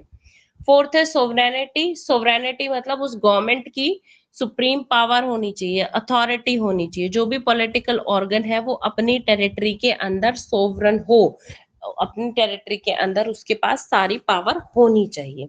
तो इस तरीके से ये 4 मेन इसेंशियल एलिमेंट्स होते हैं किसी भी स्टेट के फॉर्मेशन के लिए। अब फिर आता है ओरिजिन ऑफ स्टेट। स्टेट का ओरिजिन कैसे होता है? तो इसके पीछे ना कई सारी थ्योरीज है ओरिजिन के पीछे। पहली है फोर्स थ्योरी।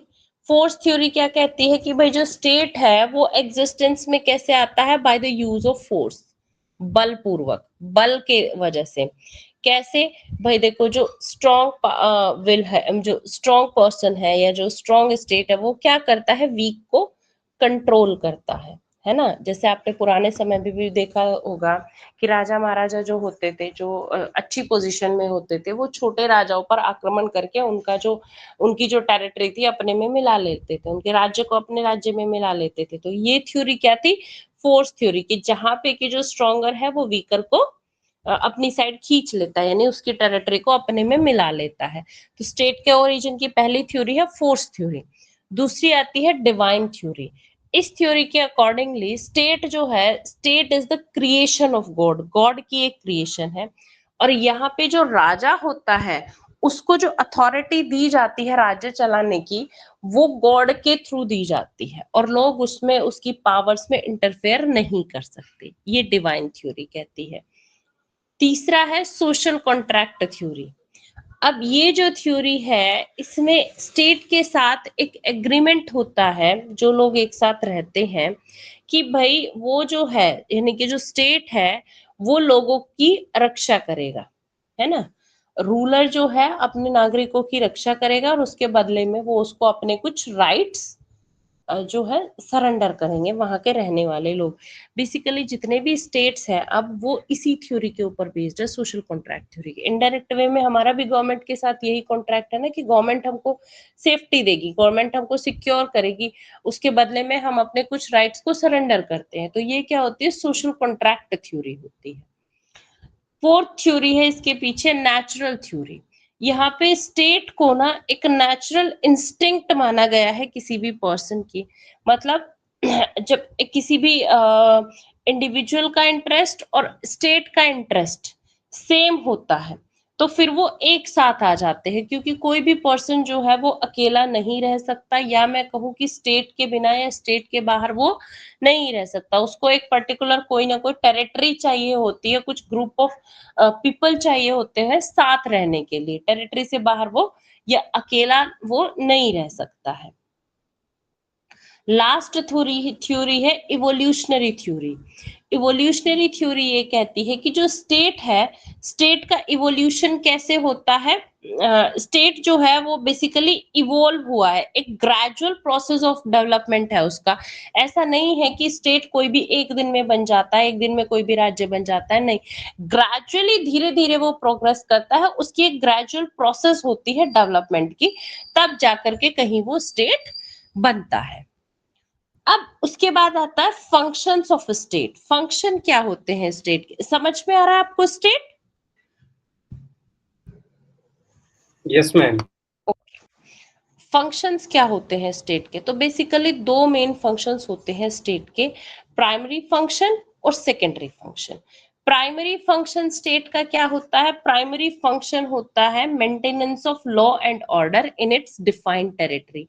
अपनी टेरिटरी के अंदर, ठीक है, मेंटेनेंस, लॉ को मेंटेन करना और मतलब अपनी टेरिटरी के अंदर लॉ एंड ऑर्डर को मेंटेन करना इसका प्राइमरी फंक्शन है।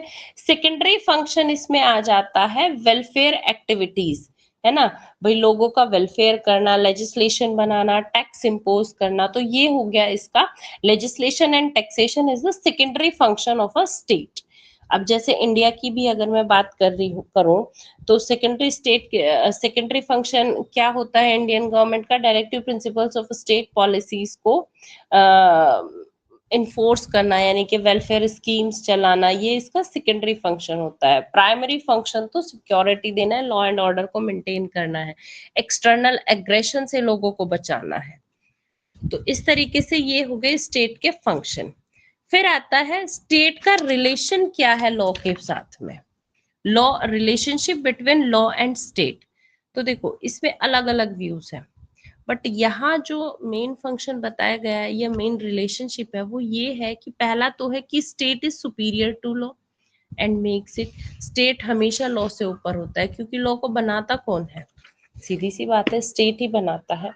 पुराने टाइम में क्या होता था, पुराने टाइम में स्टेट जो था जब तक एग्जिस्टेंस में नहीं आया था तो जो चीजें थी वो ऐसे ही चल रही थी, मतलब कोई लॉ एंड ऑर्डर मेंटेन नहीं होता था। लेकिन 20th सेंचुरी के बाद में या 17-18वीं शताब्दी के बाद में जब स्टेट जो है प्रॉपर तरीके से इवोल्व हो गया तो फिर स्टेट जो है वो लॉ बनाने लगा और इन्फोर्समेंट का काम भी स्टेट का ही रहा। दूसरा है law is interior to state. Law जो है ना वो स्टेट से ज्यादा फंडामेंटल है, क्योंकि वो बनाया ही लॉ स्टेट के द्वारा जाता है, इसलिए लॉ जो है वो स्टेट से 4 कदम आगे है, यानी स्टेट के थ्रू वो बनाया गया, बट फिर भी जो स्टेट है यानी कि जो किंग है वो लॉ के थ्रू बाउंड होता है।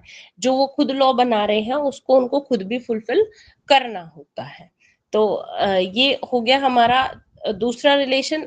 तीसरा आता है law and state are the same.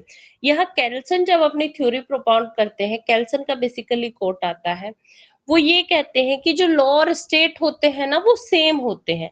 ऐसा नहीं है कि लॉ अलग है और स्टेट्स अलग है, नहीं, दोनों सेम है, हालांकि टर्म्स अलग अलग यूज की जाती है क्योंकि दिखने में दोनों अलग लगते हैं। लेकिन इस थ्योरी का जो रियल इम्प्लीकेशन है वो यही है कि जो लॉ है it is more fundamental than the state, ठीक है।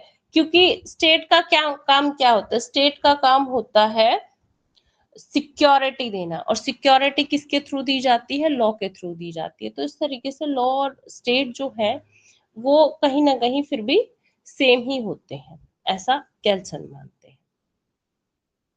अब स्टेट को भी इन्होंने दो कैटेगरी में क्लासिफाइड किया है, यानी दो तरीके के स्टेट होते हैं, एक होता है यूनिटरी स्टेट और दूसरा होता है फेडरल स्टेट।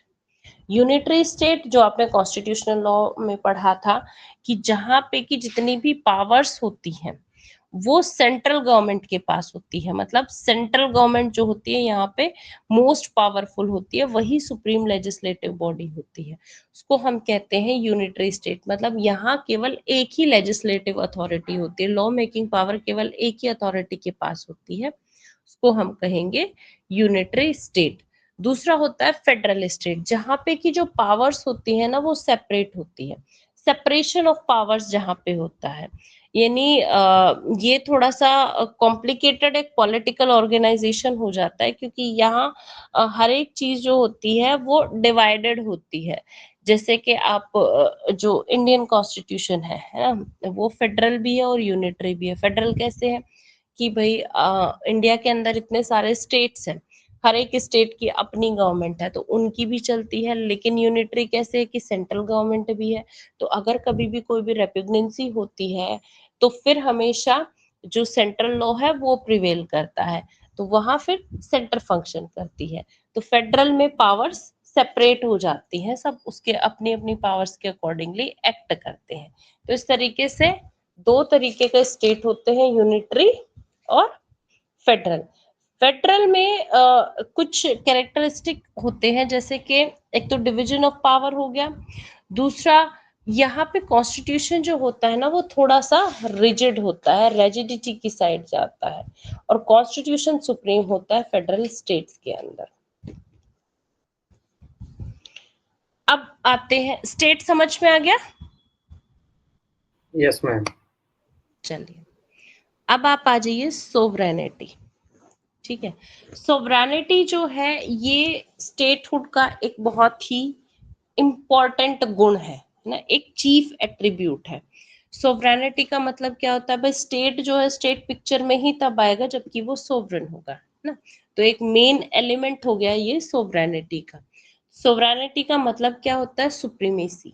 ठीक है, सुप्रीमेसी और the right to demand obedience, कि भाई सब उसको माने, यानी सुप्रीमेसी।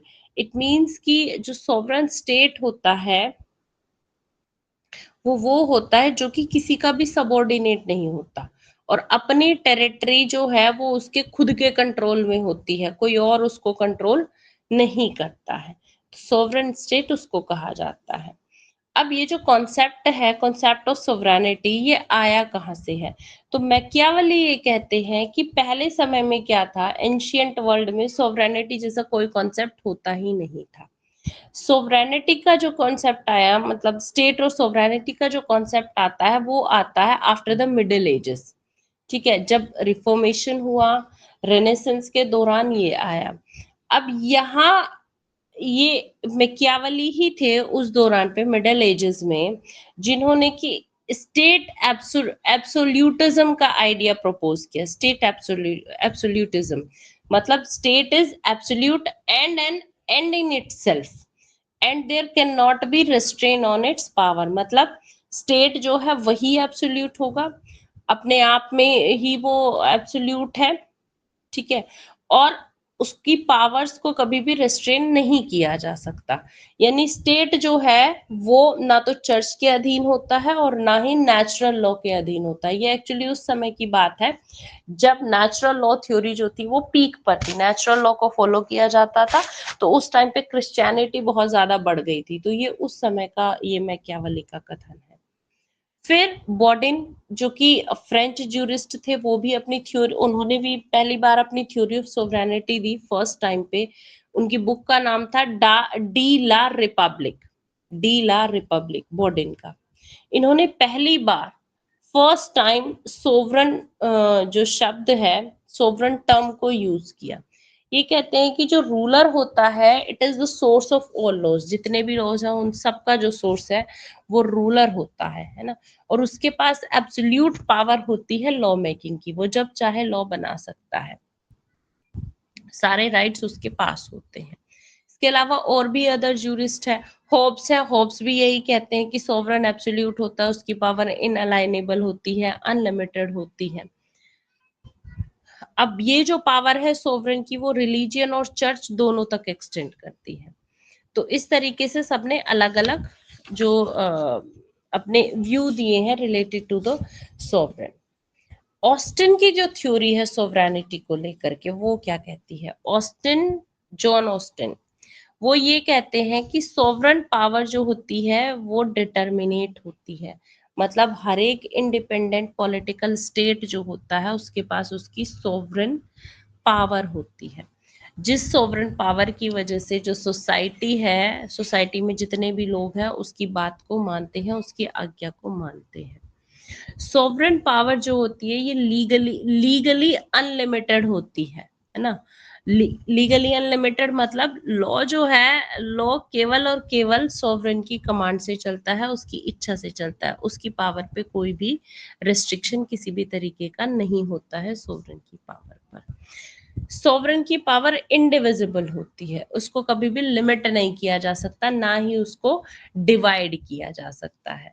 तो ये थ्योरी है सोवरेन की, बट इसको क्रिटिसाइज भी किया जाता है ऑस्टिन की थ्योरी को। ऑस्टिन की थ्योरी थी basically related to the sovereignty. Criticise किस बेस पे किया जाता है कि भाई ऐसा नहीं हो सकता कि कोई भी जो सोवरेन हो उसकी पावर अनलिमिटेड हो जाए, कहीं ना कहीं कोई ना कोई रेस्ट्रिक्शन जरूर होता है, ऐसा लास्ट की कहते हैं, उन्होंने ही इसको क्रिटिसाइज किया है। फिर सामंड आ जाते हैं, सामंड की थ्योरी आ जाती है सोवरेनिटी की। सामंड कहते हैं कि जो सोवरेन पावर होती है वो डिटर्मिनेट होती है, डिविजिबल होती है और it may be legally limited, उस पर कुछ ना कुछ लिमिटेशन लगाई जा सकती है। डिटर्मिनेट मतलब हर एक पॉलिटिकल सोसाइटी जो होती है उसके अंदर जो भी सोवरेन अथॉरिटी होती है उसके अंदर चांस है कि उसको डिटर्मिनेट किया जा सकता है। मतलब सामंड जो है एक पॉसिबिलिटी लगाते हैं कि भाई एक सेमी सोवरेन स्टेट भी तो हो सकता है, कुछ ना कुछ उसके ऊपर भी तो कोई ना कोई हो सकता है। दूसरा, लीगली लिमिटेड भी ये हो सकती है, सोवरेन है ये ठीक है, अपने स्फेयर में सोवरेन है, लेकिन इसकी पावर को कंट्रोल करने के लिए कुछ तो होना चाहिए जो कि इसकी बाउंड्री को लिमिट कर सके। डिविजिबल भी होती है अकॉर्डिंग टू द सामंड, ये जो सोवरेन पावर होती है इसको डिवाइड भी किया जा सकता है। डिवाइड कैसे किया जा सकता है?